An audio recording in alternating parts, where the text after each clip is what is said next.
Nabi Keyta nega har doim travmada yurishini men aniqladim. Hozir buni sirini sizlarga aytib beraman.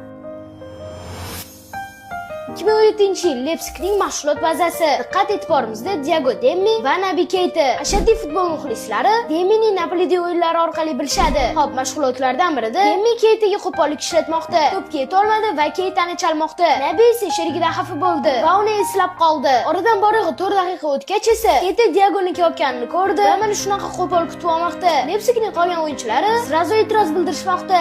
Nabi ularga qarab, "Bu birinchi boshladi. Ha, demak atilabda qo'pol o'ynagan ekan. Bu mavsum boshlanishidan 3 kun oldin bo'lgan edi. Demining travmasi jiddiy bo'lib chiqdi. Yordamchilar ko'tarib olib chiqib ketdi va chempionatning startidagi 2 ta o'yinni o'tkazib yubordi.